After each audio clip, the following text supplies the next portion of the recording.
I'm just gonna start with the obvious. Deep type? Cthulhu? Mirror, what the heck are you talking about? Well, it all began on the 2nd of August 2022, on the lead up to Scarlet and Violet. My buddy Sfeel, the one who roasted Ipswich, had a dream about this Pokemon Direct. Koraidon and Miraidon both had a new type, and they were both pure deep type. I have no idea what that means.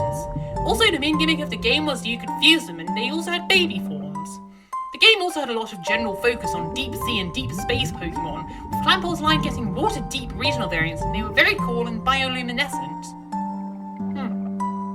So yeah, pretty cool stuff. And then almost 2 days later, I noticed a thing about Koraidon and Miraidon having baby forms, and I made the link to the then recently revealed Cyclizar, who isn't actually a baby form. There's a weaker modern counterpart to these super powerful legendaries of the past and future. But still, I saw the deep type, I saw the name, and I simply had one thing to say. CTHULIZAR. And that's why we're here today, so I can draw CTHULIZAR. Yeah, let's go.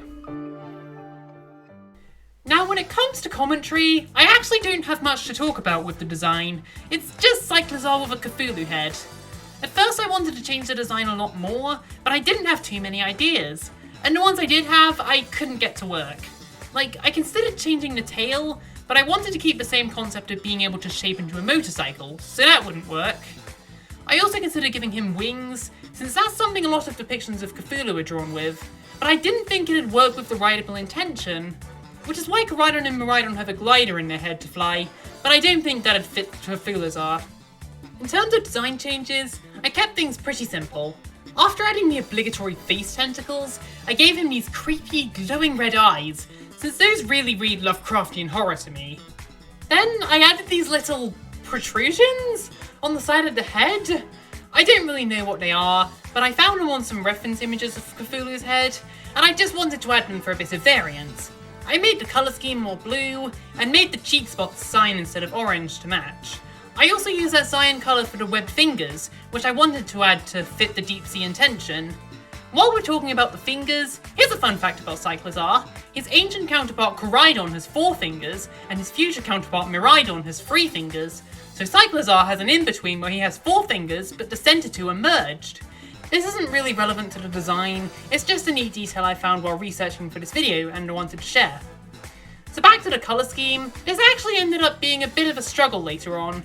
I was worried about making the colours more saturated, since I was originally trying to be faithful to Pokemon's colouring style. At some point during this colour indecisiveness, I considered making CTHULIZAR a yellowy green and pulled up Haxorus as a reference.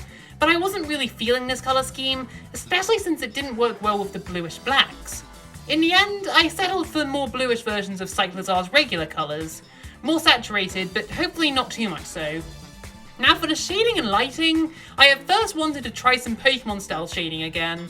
I took inspiration from the positions of the shadows and light on Cyclizar's official art, but since I started with that patch of light on the forearm, I ended up shifting gears and making the shading much softer overall.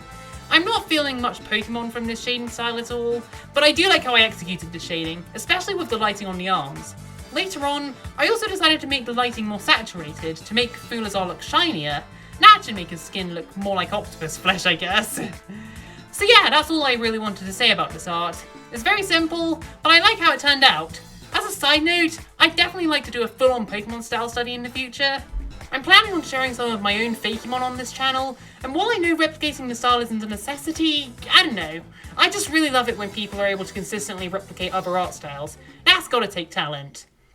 Anyway, thanks for watching the video. Sorry that it was a bit shorter than usual, but yeah, there wasn't too much to say about this design. And besides, I like making a short video once in a while. Be sure to follow me on Twitter and Instagram to see more of my art, and if you like what you see, why not subscribe? And hey, maybe I'll make some more designs for this fake deep type in the future. Not that I endorse having any more Pokemon types, 18 is enough, but still, I think there's a lot of fun stuff I can do with the deep type. I mentioned a bioluminescent Clampo at the start of this video, which sounds like it'd be super fun, but if you have your own deep sea and deep space ideas, then share them in the comments. But anyway, that's enough for this video. Stay hopeful, don't give up on your dreams, and I'll see you all next time.